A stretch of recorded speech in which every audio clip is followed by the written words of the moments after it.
ഇന്ന് ഏതാണ്ട് 5 മണിക്കൂറിലധികമാണ് വിജയുടെ മൊഴിയെടുപ്പ് നീണ്ടത്. നേരത്തെ നൽകിയ മൊഴികളിൽ കൂടുതൽ വ്യക്തത തേടിയാണ് വിജയെ സിബിഐ ഇന്ന് വീണ്ടും വിളിച്ചു വരുത്തിയത്. റാലിയിൽ വലിയ ജനപങ്കാളിത്തം ഉണ്ടാകുമെന്ന് ടിവിക്ക് മുൻകൂട്ടി അറിയിച്ചില്ല എന്ന് തമിഴ്നാട് പോലീസ് ഇന്ന് മൊഴി നൽകിയെന്നും അറിയുന്നു. എന്താണ് ഇനി സംഭവിക്കുകയെന്ന് വിശദമായി നോക്കാം. ഇപ്പോൾ ഏറ്റവും ഉയർന്നു കേൾക്കുന്നത്, അതായത് നേരത്തെ തന്നെ ഉയർന്ന ചോദ്യം, വിജയ് ഈ കേസിൽ പ്രതിയാകുമോ എന്നുള്ളതായിരുന്നു. പ്രതിയാകാൻ, കരൂർ ദുരന്തത്തിൽ പ്രതിയാകാനുള്ള സാധ്യതയാണിപ്പോൾ കണ്ടുകൊണ്ടിരിക്കുന്നത്. വിജയിയെ മനഃപൂർവ്വമല്ലാത്ത നരഹത്യ ചുമത്തിയേക്കും എന്നാണ് അറിയുന്നത്. അതിൽ ഏറ്റവും പ്രധാനമായത് നേരത്തെ സൂചിപ്പിച്ചതുപോലെ ഉന്നത പോലീസ് ഉദ്യോഗസ്ഥർ നൽകിയിരിക്കുന്ന മൊഴിയാണ്. അവർ ഉദ്യോഗസ്ഥർ പ്രതികളാകാനുള്ള സാധ്യതയും ഇപ്പോൾ ഈ കേസുമായി ബന്ധപ്പെട്ട് അറിയാൻ സാധിക്കുന്നുണ്ട്. ഈ കേസിൽ ഫെബ്രുവരി 2-ാം വാരത്തോടെ സിബിഐ കുറ്റപത്രം സമർപ്പിക്കും എന്നൊക്കെയാണ് നമുക്ക് ലഭിക്കുന്ന വിവരങ്ങൾ.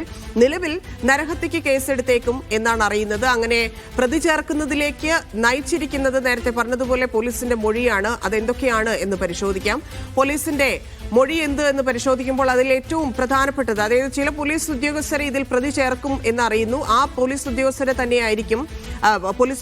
തന്നെയാണ് മൊഴിയും രേഖപ്പെടുത്തിയിരിക്കുന്നത്. കാരണം അവിടെ ഒരു ക്രമസമാധാന പ്രശ്നം ഉണ്ടായി, ഇല്ലെങ്കിൽ അവിടെ ഒരു വലിയ തിക്കും തിരക്കും ഉണ്ടായിട്ട് അതിനെ കൺട്രോൾ ചെയ്യാൻ സാധിച്ചില്ല എന്നതുൾപ്പെടെയുള്ള നിരവധി കാര്യങ്ങൾ സിബിഐക്ക് മുമ്പിൽ ഉണ്ടായിരുന്നു ചോദ്യങ്ങളായിട്ട്. അതുമായി ബന്ധപ്പെട്ട് ഉദ്യോഗസ്ഥരോട് ചോദ്യങ്ങൾ ചോദിച്ചതിൽ നിന്നാണ് വിജയെ പ്രതി ചേർക്കുന്നതിലേക്ക് എത്തിയിരിക്കുന്നത്. പക്ഷേ ഈ കേസുമായി ബന്ധപ്പെട്ട് ഈ പോലീസ് ഉദ്യോഗസ്ഥർക്കുണ്ടായിരുന്ന ഉത്തരവാദിത്വത്തിൽ നിന്ന് അവർ ഒഴിഞ്ഞു എന്നുള്ള രീതിയിലായിരിക്കും ഒരുപക്ഷെ മറ്റൊരു വകുപ്പിൽ ഈ പോലീസ് ഉദ്യോഗസ്ഥരെയും പ്രതി ചേർക്കുക എന്നാണ് അറിയാൻ സാധിച്ചിരിക്കുന്നത്.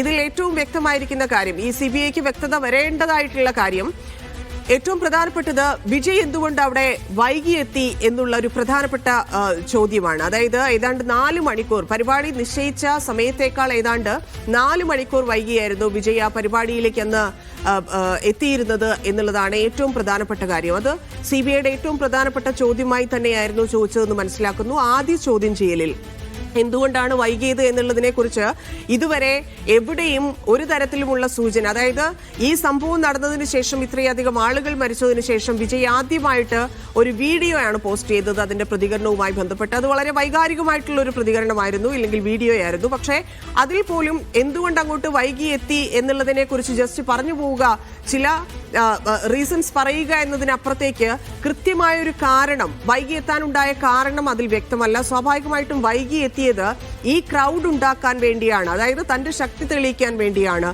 തനിക്ക് ഇത്രയധികം ആരാധകരുണ്ട്, അണികളുണ്ട് എന്ന് തെളിയിക്കാൻ വേണ്ടിയാണ് എന്നൊക്കെയുള്ള ആരോപണങ്ങൾ അന്ന് ഭരിക്കുന്ന DMK ആണെങ്കിലും മറ്റ് പ്രതിപക്ഷ പാർട്ടികളാണെങ്കിലും ഒക്കെ അന്ന് ഉയർത്തിയിരുന്നു. അത് എന്താണ് സംഭവിച്ചത് എന്നതിൽ CBIക്ക് വ്യക്തത വേണ്ടതായിരുന്നു. അതിലാണ് ആദ്യ ചോദ്യം ഉണ്ടായിരുന്നത്.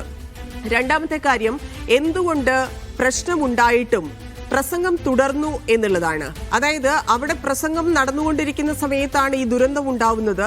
പക്ഷേ ദുരന്തമുണ്ടായി പല ഭാഗങ്ങളിലും, അതായത് വിജയ് നിൽക്കുന്നത് വളരെ മുകളിലായിട്ടുള്ള ഒരു സ്ഥലത്താണ്. അപ്പം വിജയ്ക്ക് തന്നെ കാണാവുന്നതാണ്, ഇല്ലെങ്കിൽ വിജയെ അറിയിച്ചിട്ടുണ്ടാവും സ്വാഭാവികമായിട്ടും. അപ്പം അത്രയും പ്രശ്നങ്ങൾ അവിടെ ഉണ്ടായിട്ടും, അത്രയും തിക്കും തിരക്കും ഉണ്ടായിട്ടും, ആളുകൾ ശ്വാസം കിട്ടാതെ പെടഞ്ഞിട്ടും, ആളുകൾക്ക് വെള്ളം കിട്ടാതെ വന്നിട്ടും, ആ സാഹചര്യത്തിലും ഈ പ്രസംഗം തുടർന്നത് എന്തുകൊണ്ട് എന്നുള്ളതാണ്.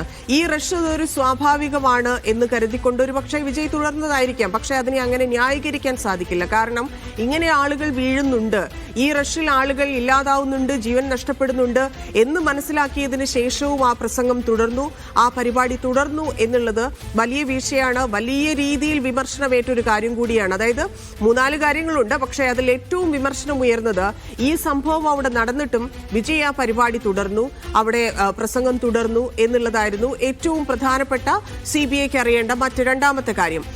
മൂന്നാമത്തെ ചോദ്യം, തിരക്കൊഴിവാക്കാൻ വിജയ് എന്ത് ചെയ്തു എന്നുള്ളതാണ്.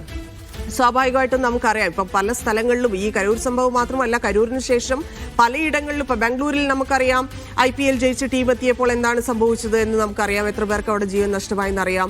ഇപ്പൊ കേരളത്തിലാണെങ്കിൽ പോലും കാസർഗോഡ് ഒരു പരിപാടി വെച്ചപ്പോൾ, ഇല്ലെങ്കിൽ മറ്റേതെങ്കിലും ഒരു സ്ഥലത്ത് ഏറ്റവും പ്രധാനപ്പെട്ട ആളുകൾ പങ്കെടുക്കുന്ന ഒരു മ്യൂസിക്കൽ പ്രോഗ്രാം ആയിക്കോട്ടെ, ഇല്ലെങ്കിൽ മറ്റെന്ത് പ്രോഗ്രാം ആയിക്കോട്ടെ, ആ ക്രൗഡിനെ നിയന്ത്രിക്കാൻ വേണ്ടി അവിടെ നിന്ന് ഇപ്പം സ്വാഭാവികമായിട്ടും അവിടെ പോലീസ് ഇടപെടേണ്ടതാണ്, ഇത് സംഘാടകർ ഇടപെടേണ്ടതാണ്. പക്ഷെ അതിനപ്പുറത്തേക്ക് ഇത് പരിപാടി നടന്നുകൊണ്ടിരിക്കുമ്പോഴാണ് സംഭവിക്കുന്നതെങ്കിൽ ആ പരിപാടി നടത്തുന്ന, ഇതിപ്പം വിജയാണെങ്കിലും അത് നടത്തുന്ന ആളുകൾക്ക് കൂടി ഒരു ഉത്തരവാദിത്വമുണ്ട്. ആരാണോ ആ പരിപാടി നടത്തുന്നത് അവരുടെ ഉത്തരവാദിത്വമായിരുന്നു ഈ പ്രസംഗിച്ചുകൊണ്ടിരിക്കുന്ന സമയത്ത് തിരക്കൊഴിവാക്കാൻ, ഇല്ലെങ്കിൽ അവർക്കൊരു അവരുടെ അടുത്ത് കമ്മ്യൂണിക്കേറ്റ് ചെയ്യാനോ ഇല്ലെങ്കിൽ കാര്യങ്ങൾ പറഞ്ഞ് അവരെ അടക്കി നിർത്താനോ പോലും അതായത് ആ കാര്യങ്ങളിൽ പോലും വീഴ്ചയുണ്ടായി എന്നുള്ള വിലയിരുത്തലിന്റെ അടിസ്ഥാനത്തിലാണ് CBI ചോദ്യം ചോദിച്ചത്. അതായത് ആ തിരക്ക് ഒഴിവാക്കാൻ വേണ്ടി വിജയ് എന്ത് ചെയ്തു?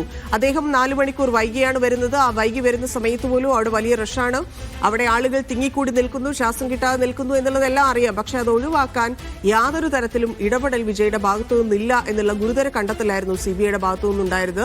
അതിന്റെ ഉത്തരമായിരുന്നു ഇന്നത്തെ ചോദ്യം ചെയ്യലിൽ വേണ്ടിയിരുന്നത്. മറ്റൊരു പ്രധാനപ്പെട്ട കാര്യം, സംഭവത്തിന് ശേഷം എന്തുകൊണ്ട് ചെന്നൈക്ക് പോയി എന്നുള്ളതായിരുന്നു. അതായത് നിന്നതേയില്ല വിജയ്, നമുക്കറിയാം. അന്ന് പിന്നീട് അതിൽ അദ്ദേഹം എക്സ്പ്ലനേഷൻ നൽകി. ഈ പറഞ്ഞ നേരത്തെ ഞാൻ സൂചിപ്പിച്ച ആ വീഡിയോയിലൂടെ അദ്ദേഹം ചില കാര്യങ്ങൾ പറയുന്നുണ്ട് എന്നതിനപ്പുറത്തേക്ക് വിജയ് ഈ സംഭവത്തിന് ശേഷം ചെന്നൈക്ക് പോയി. ചെന്നൈക്ക് പോയത് അത് രാഷ്ട്രീയമായിട്ട് വലിയ രീതിയിൽ DMK ഉൾപ്പെടെ അവിടെ BJP ഉൾപ്പെടെ അവിടെ വലിയ രീതിയിൽ അത് കൊട്ടിഘോഷിച്ചിരുന്നു. എന്തുകൊണ്ട് അവിടെ നിന്നില്ല? പിന്നീട് കലൂരിലേക്ക് എപ്പോഴാണ് വിജയ് തിരിച്ചെത്തിയത് എന്നുള്ളതും നമ്മൾ കണ്ടതാണ്. അപ്പം അത്രയും തിടുക്കപ്പെട്ട് എന്തുകൊണ്ട് ഈ സംഭവത്തിന് ശേഷം അവിടെ നിന്ന് പോയി എന്നുള്ളത്. കാരണം ഒന്നാമത് വിജയുടെ പാർട്ടി അനുഭാവികളാണ്, അണികളാണ്, അദ്ദേഹത്തിന്റെ ആരാധകരാണ്. അപ്പം സ്വാഭാവികമായിട്ടും അദ്ദേഹം അവിടെ നിന്ന് കാര്യങ്ങൾ ചെയ്യേണ്ടതുണ്ടായിരുന്നു. അദ്ദേഹത്തിന്റെ ഒരു പ്രസൻസ് അവരവിടെ ആഗ്രഹിച്ചിട്ടുണ്ടാവും സ്വാഭാവികമായിട്ടും. അതിനുശേഷം TVKയിൽ എന്തൊക്കെ സംഭവിച്ചു എന്നുള്ളത് നമുക്കറിയാം. അവിടുത്തെ പ്രധാനപ്പെട്ട ജനപ്രതിനിധികൾക്കെതിരെ ഉൾപ്പെടെ കേസെടുത്ത സാഹചര്യത്തിൽ പോലും വിജയ് അങ്ങോട്ട് എത്തിയിരുന്നില്ല. പക്ഷേ മറ്റെല്ലാ രീതിയിലും ഇടപെടുന്നുണ്ടായിരുന്നു എന്നൊക്കെയാണ് പിന്നീട് നമുക്കറിയാൻ സാധിച്ചത്. എങ്കിൽ പോലും കരൂരിലേക്ക് പിന്നീട് വരാൻ പോലും വിജയ്ക്ക് സാധിച്ചിരുന്നില്ല ആ സാഹചര്യത്തിൽ എന്നുള്ളതാണ്. പക്ഷേ ആ പരിപാടി ദിവസം ഈ സംഭവം ഉണ്ടായിട്ടും ഇത്രയധികം ആളുകൾ മരിച്ചു എന്നറിഞ്ഞിട്ടും വിജയ് ഒരക്ഷരം മിണ്ടാതെ അവിടെ നിന്ന് പോകുന്ന കാഴ്ച നമ്മളും കണ്ടതാണ്. അപ്പം CBIക്ക് അതിലൊരു ക്ലാരിറ്റി വേണമായിരുന്നു എന്നാണ് ആ ചോദ്യം ചെയ്യലിൽ നിന്ന് മനസ്സിലാക്കുന്നത്. ഇത്രയും കാര്യങ്ങൾ അറിഞ്ഞതിന് ശേഷം ഇപ്പോൾ 2 ദിവസം ചോദ്യം ചെയ്യുമെന്നായിരുന്നു. 1 പൊങ്കലിന് മുമ്പായിരുന്നു, 2 പൊങ്കലിന് ശേഷം ഇപ്പോൾ ഇന്നാണ് ചോദ്യം ചെയ്തിരിക്കുന്നത്. ഇനി അവിടെ സംഭവിക്കാൻ പോകുന്നത്, ഇത് TVKയെ ഇപ്പോൾ പ്രതി ചേർക്കുന്നത് സ്വാഭാവികമായിട്ടും എങ്ങനെയായിരിക്കും തമിഴ്നാട്ടിലെ ഒരു രാഷ്ട്രീയ സാഹചര്യം മാറാൻ പോകുന്നത്? ഒപ്പം തന്നെ വിജയിയും രാഷ്ട്രീയ വെല്ലുവിളികളും എന്ന രീതിയിൽ ഇതിനെ പരിശോധിക്കുമ്പോൾ എന്ത് വെല്ലുവിളികളാണ് വിജയ്ക്ക് മുന്നിലുള്ളത്, TVKയ്ക്ക് മുന്നിലുള്ളത് എന്നുള്ളതാണ് അറിയേണ്ടത്.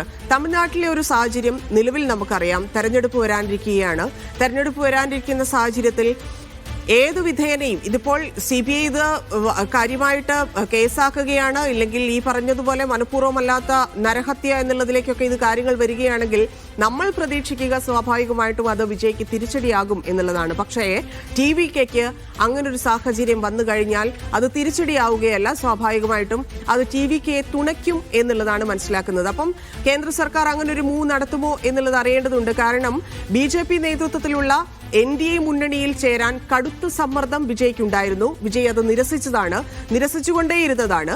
അപ്പൊ BJP വിരുദ്ധ നിലപാടുകളിൽ ഊന്നിക്കൊണ്ടാണ് വിജയ് തന്റെ രാഷ്ട്രീയം രൂപപ്പെടുത്തിയിരിക്കുന്നത് തമിഴ്നാട്ടിൽ. കഴിഞ്ഞ കുറച്ച് വർഷങ്ങളായി തന്നെ രാഹുൽ ഗാന്ധിയുമായിട്ടൊക്കെ അടുത്ത സൗഹൃദം പുലർത്തുന്ന വിജയ് പല വിഷയങ്ങളിലും കോൺഗ്രസ് നേതാവിന്റെ നിലപാടുകളെ പിന്തുണയ്ക്കുന്നതും നമ്മൾ കണ്ടതാണ്. എന്നാൽ ഈ കരൂർ തിരക്കിലും പെട്ടുണ്ടായ അപകടം BJPയുമായി ബന്ധം സ്ഥാപിക്കാൻ അദ്ദേഹത്തെ നിർബന്ധിതനാക്കിയതാണ്. പക്ഷേ അപ്പോഴും വിജയ് കുലുങ്ങിയിട്ടുണ്ടായിരുന്നില്ല. തമിഴ്നാട്ടിലെ ഒരു രാഷ്ട്രീയ സാഹചര്യം അത് മുതലെടുക്കാൻ എപ്പോഴും ശ്രമിക്കുന്ന BJP ഈ പുതിയ നീക്കങ്ങളെയും അനുകൂലമാക്കാൻ ശ്രമിക്കുന്നുണ്ടെന്നാണ് മനസ്സിലാക്കുന്നത്. പക്ഷേ ഈ കേസെടുക്കുന്നതുൾപ്പെടെ ഇല്ലെങ്കിൽ പ്രതി ചേർക്കുന്നതുൾപ്പെടെയുള്ള കാര്യങ്ങളിലേക്ക് കടക്കുകയാണെങ്കിൽ അത് BJPക്ക് തിരിച്ചടിയാകും എന്നുള്ളതുകൊണ്ട് പ്രതി ചേർക്കാതിരിക്കാനുള്ളൊരു സാധ്യത കൂടി ഇവിടെ കാണേണ്ടതുണ്ട് എന്നുള്ളതാണ്. പക്ഷേ ഇത് യഥാർത്ഥത്തിൽ ഗുണം ചെയ്യുക TVKയ്ക്കാണ്.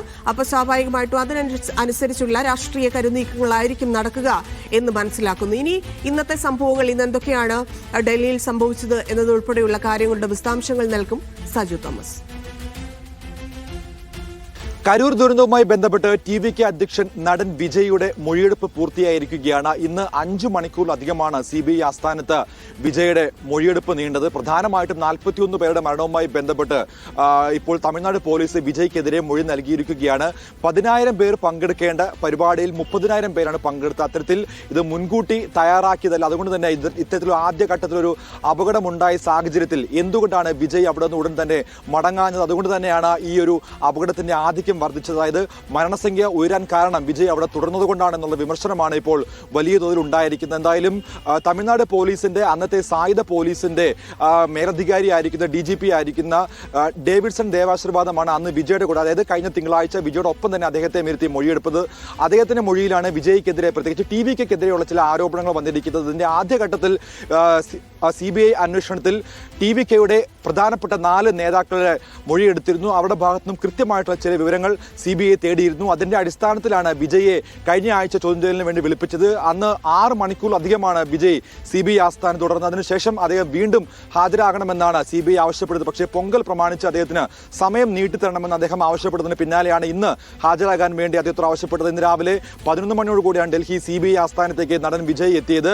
കഴിഞ്ഞ തവണ നമുക്കറിയാം ഡൽഹിയിലെ, അതോടൊപ്പം തന്നെ അദ്ദേഹത്തിന്റെ വിജയ ആരാധകരും ടി.വി.കെ പാർട്ടിയുടെ ആരാധകരും പാർട്ടി പ്രവർത്തകർ ഉൾപ്പെടെയാണ് CBI ആസ്ഥാനത്തിന് പുറത്തേക്ക് എത്തിയത്. ഇന്നും സമാനമായി തന്നെ വിജയുടെ ആരാധകരും ടി.വി.കെ പ്രവർത്തകരും CBIയുടെ ആസ്ഥാനത്തിന് പുറത്തുണ്ടായിരുന്നു. പ്രധാനമായിട്ടും ഇന്ന് തമിഴ്നാട് പോലീസ് CBIക്ക് നൽകിയ മൊഴിയിലുള്ള വൈരുദ്ധ്യങ്ങൾ, പ്രത്യേകിച്ച് വിജയ് നൽകിയ മൊഴിയിലെ വൈരുദ്ധ്യങ്ങൾ, അതോടൊപ്പം തന്നെ ടി.വി.കെയുടെ നേതാക്കളിൽ നിന്ന് ശേഖരിച്ച മൊഴിയിലെ വൈരുദ്ധ്യങ്ങൾ മുൻപ് വിജയ് പറഞ്ഞ കാര്യങ്ങളുമായിട്ട് ഇന്ന് ചേർത്ത് വായിക്കുകയായിരുന്നു.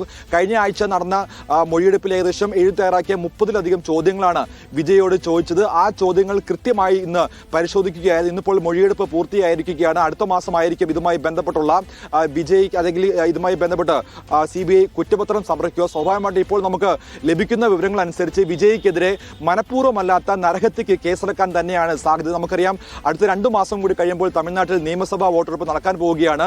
ഒരു രാഷ്ട്രീയ പോരിന് വേണ്ടി ടി.വി.കെ എന്ന പാർട്ടി ആദ്യ അംഗത്തിന് ഇറങ്ങുമ്പോൾ ആ പാർട്ടിയുടെ, അല്ലെങ്കിൽ ആ ഒരു പാർട്ടിയെ മുൻപോട്ട് നയിക്കുന്ന, അതിന്റെ ഏറ്റവും താക്കോൽ സ്ഥാനത്ത് നിൽക്കുന്ന പാർട്ടി അധ്യക്ഷൻ കൂടിയായ വിജയെ ഒരു രാഷ്ട്രീയ കുരുക്കിലേക്ക്, അല്ലെങ്കിൽ ഒരു CBI അന്വേഷണം നേരിടുന്ന സാഹചര്യത്തിൽ അദ്ദേഹത്തിനെതിരെ എന്തെങ്കിലും ഒരു രാഷ്ട്രീയ നീക്കുപോക്ക് ഉണ്ടാവുകയാണെങ്കിൽ അത് വലിയ തോതിൽ തമിഴ്നാട് രാഷ്ട്രീയത്തെ ബാധിക്കാനുള്ള സാഹചര്യമുണ്ട്. പ്രത്യേകിച്ച് വിജയ് എന്ന ഒരു നടന്റെയും അതോടൊപ്പം തന്നെ ടി.വി.കെ എന്ന രാഷ്ട്രീയ പാർട്ടിയുടെയും വളർച്ചയിലേക്ക് അത് വഴിവെച്ചേക്കാം. അതുകൊണ്ട് തന്നെ അത്തരത്തിലൊരു രാഷ്ട്രീയ നീക്കത്തിലേക്ക് കേന്ദ്ര സർക്കാരും BJPയും തയ്യാറാകും എന്നിപ്പോൾ നമുക്ക് വിലയിരുത്താനാവില്ല. പക്ഷേ എങ്കിൽ തന്നെയും അദ്ദേഹത്തിനെതിരെ മനഃപൂർവ്വമല്ലാത്ത നരഹത്യക്ക് കേസെടുക്കാൻ തന്നെയാണ് സാധ്യത. അതിന് ഏറ്റവും പ്രധാനപ്പെട്ട കാരണമെന്ന് പറയുന്നത് തമിഴ്നാട് പോലീസ് നൽകിയ മൊഴിയാണ്. എന്തായാലും പോലീസ് സേനയിലെ ഉയർന്ന ഉദ്യോഗസ്ഥർക്കെതിരെയും ഇത്തരത്തിൽ അതായത് തെളിവുകളുണ്ട്. അതുകൊണ്ട് തന്നെ ഈ പോലീസ് ഉദ്യോഗസ്ഥർക്കെതിരെയും എന്തായാലും ഈ കേസ് പരാമർശം ഉണ്ടാവാനുള്ള സാധ്യതയാണ് ഇപ്പോൾ മുന്നിൽ കാണുന്നത്.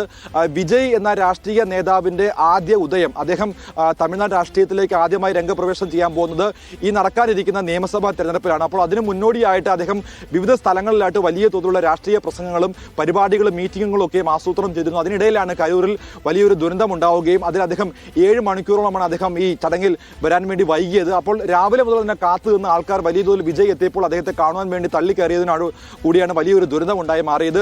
കുഞ്ഞുങ്ങളടക്കം 40 പേർക്കാണ് ജീവനഷ്ടം. അതുമായി ബന്ധപ്പെട്ട് വലിയ രാഷ്ട്രീയ വിവാദം തമിഴ്നാട്ടിൽ DMKയും ടി.വി.കെയും തമ്മിൽ ഉണ്ടായതാണ്. അപ്പോൾ അത് തമിഴ്നാടിന്റെ പ്രത്യേക അന്വേഷണ വിഭാഗം SIT കൊണ്ട് അന്വേഷിപ്പിക്കരുത്, അവരിൽ വിശ്വാസമില്ല. അതുകൊണ്ട് തന്നെ CBI അന്വേഷണം വേണം, കേന്ദ്ര ഏജൻസിയുടെ അന്വേഷണം വേണമെന്ന് ആവശ്യപ്പെട്ടത് ടി.വി.കെ തന്നെയാണ്. അത് അത്തരത്തിൽ ടി.വി.കെയുടെ ആവശ്യം മുന്നിൽ വെച്ചുകൊണ്ടാണ് CBI അന്വേഷിച്ചാൽ മതി എന്നുള്ള ഒരു ഉത്തരവ് സുപ്രീം കോടതി പുറപ്പെടുവിച്ചത്. അതിന്റെ അടിസ്ഥാനത്തിലാണ് വിജയ് ഇപ്പോൾ 2 തവണയായി മൊഴിയെടുപ്പ് രേഖപ്പെടുത്തിയിരിക്കുന്നത്. 2 തവണ ഏകദേശം 10 മണിക്കൂറിലധികമാണ് വിജയിൽ നിന്നും മൊഴി ഇപ്പോൾ CBI രേഖപ്പെടുത്തിയിരിക്കുന്നത്. ഇതുമായി ബന്ധപ്പെട്ട് കൃത്യമായിട്ട് ഇനിയിപ്പോൾ CBI ഒരു വിവരണം തയ്യാറാക്കും. ആ റിപ്പോർട്ടിന്റെ അടിസ്ഥാനത്തിൽ ആ റിപ്പോർട്ട് ആഭ്യന്തര മന്ത്രാലയത്തിൽ സമർപ്പിക്കും. അതിനുശേഷമായിരിക്കും കൃത്യമായിട്ടുള്ള നിയമ നടപടികളിലേക്ക് പോകുക. എന്തായാലും സ്വാഭാവികമായിട്ട് ഇപ്പോൾ നമുക്ക് മനസ്സിലാക്കാൻ സാധിക്കുന്നത് വിജയ്ക്കെതിരെ ഒരു മനഃപൂർവ്വമല്ലാത്ത നരഹത്യ കുറ്റം ചുമത്താൻ തന്നെയാണ് സാധ്യത. പ്രത്യേകിച്ച് ടി.വി.കെയുടെ പ്രധാനപ്പെട്ട 4 നേതാക്കളുടെ മൊഴിയും ആദ്യഘട്ടത്തിൽ രേഖപ്പെടുത്തിയിരുന്നു. ഈ നേതാക്കൾക്കെതിരെ, അതോടൊപ്പം തന്നെ ടി.വി.കെയുടെ ഏറ്റവും അധ്യക്ഷൻ കൂടിയായിരിക്കുന്ന വിജയ്ക്കെതിരെ, അതോടൊപ്പം തന്നെ പോലീസ് സേനയിലെ ഉയർന്ന ഉദ്യോഗസ്ഥർക്കെതിരെയും മനഃപൂർവ്വമല്ലാത്ത നരഹത്യക്ക് CBI കേസ് എടുക്കാൻ തന്നെയാണ് സാധ്യത. ഇതുമായി ബന്ധപ്പെട്ട് കുറ്റപത്രം ഫെബ്രുവരി മാസം 2ാം വാരം നൽകുമെന്നാണ് ഇപ്പോൾ മനസ്സിലാക്കുന്നത്. എന്തായാലും തമിഴ്നാട്ടിലെ ഒരു രാഷ്ട്രീയ പോരിനിറങ്ങാൻ വേണ്ടിയിരിക്കുന്ന വിജയ്ക്ക് ഏറെ നിർണായകമായും CBIയുടെ ഇക്കാര്യത്തിൽ, പ്രത്യേകിച്ച് ഈ കേസിൽ CBIയുടെ മുന്നോട്ട് പോക്ക് വിജയ്ക്കും ഒപ്പം ടി.വി.കെ എന്ന പാർട്ടിക്കും ഏറെ നിർണായകമായിട്ടുള്ള സംഭവമാണ് കരൂർ ദുരന്തം.